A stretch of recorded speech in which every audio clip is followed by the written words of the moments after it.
नाज़रीन मेरा TV news में आओ हैं सहरा सुमरो ऐबाना फराशा सब खबरी के नजर हेडलाइन ते T20 वर्ल्ड कप जो सुपर 8 मरहलो पाकिस्तान इंग्लैंड के मैच खटण लाइ 150 रन्सुनि जो हदफ़ ॾेई छॾियो। साहिबज़ादा फरहान 63, फ़खर जमा ऐं बाबर आज़म 25 रन्सूं ठाहे नुमाया रहिया। 165 रन्सुनि जे हदफ़ जे जवाब में इंग्लैंड जी बैटिंग जारी। कोहाट में दहशतगर्दनि जो पुलिस मथां हमलो, DSP समेत 7 ॼणा शहीद।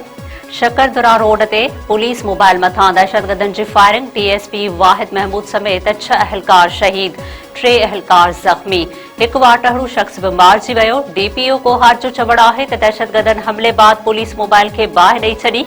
वफ़ाक़ी घरू वज़ीर पारां पुलिस मथां ख़ारजनि जे हमले जी मज़म्मत। मोहसिन नक़वी चयो आहे त शहीद अहलकारनि जे लासवार क़ुर्बानियुनि खे हमेशा यादि रखियो वेंदो।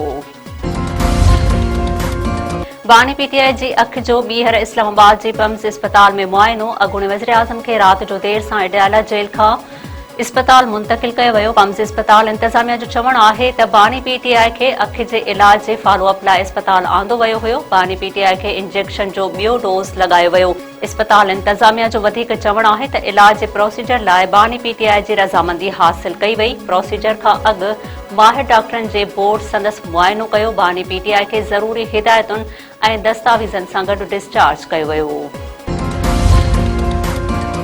PTI चेयरमैन बैरिस्टर गोहर चयो आहे त सियासी इख़्तिलाफ़नि खे नफ़रत में तब्दील न करणु घुरिजे। सियासी लीडर खे क़ैद में रखणु मुनासिब नाहे।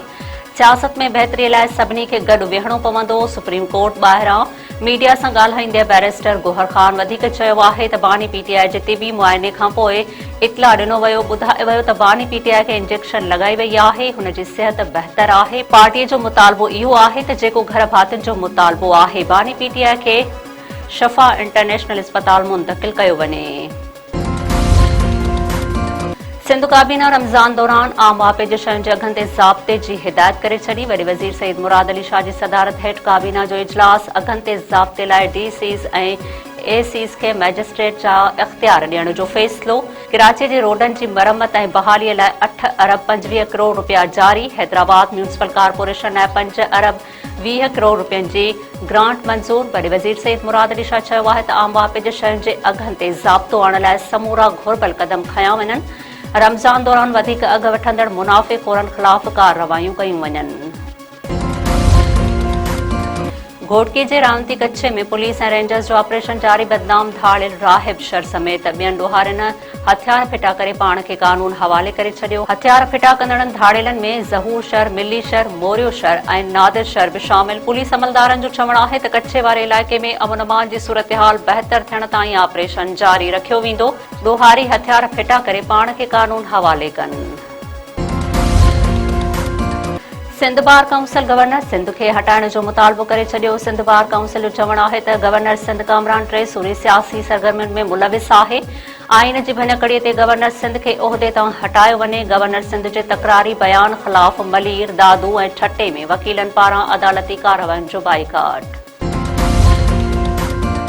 सिंध जे मुख़्तलिफ़ इलाइक़नि में रोड हादसनि सबबि औरत समेत 9 ॼणा फ़ौत थी विया। ख़ैरपुर नाथन शाह में बाईपास वटि ट्रक जे टक्कर में वाटड़ो नौजवान फ़ौत, सुञाणप नाहे थी सघी। पुलिस ट्रक खे तहवील में वठी छॾियो। कुंडरी भरिसां कार ऐं मोटरसाइकिल में टक्कर सबबि हिकु ॼणो फ़ौत। फ़ौतीअ जी संतोष पुट चूनी लाल माले तौरु सुञाणप। रोहड़ी लॻ नामालूम गाॾीअ जे टक्कर में 63 वरनि जो नूर हसन पुट नबी बख़्श समय जो फ़ौत थी वियो।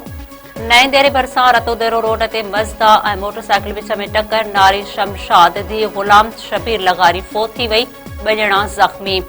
ख़ैरपुर में ट्रालर ऐं ट्रैक्टर ट्राली विच में टक्कर। हादसे में 35 वरनि जो इम्तियाज़ नारे जो फ़ौत। ठटे में सिजावल रोड ते तेज़ रफ़्तार ऑयल टैंकर ऐं शहज़ोर गाॾीअ में टक्कर सबबि 2 ॼणा फ़ौत थी विया। फ़ौतियुनि में नौजवान तनवीर डोगर ऐं मोहम्मद साले लोहार शामिल। 3 ज़ख़्मी इस्पताल मुंतक़िल।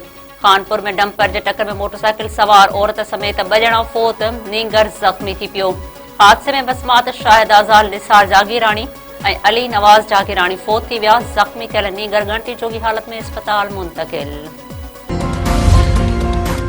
वडाणी वेझो गोला बिरादरी जे धुरन में जहिड़ो नौजवान गोलियूं लॻण सबबि क़तल। ॻोठ थेरो ख़ान गोड़ो जे धुरन में ज़मीन जी मालिकी तां हलंदड़ पुराणो तकरार भड़की उथियो। फायरिंग में 22 वरनि जो चाकिर हुसैन गोलो मौक़े ते मारिजी वियो। वाक़े बाद धुरन में छिकताण।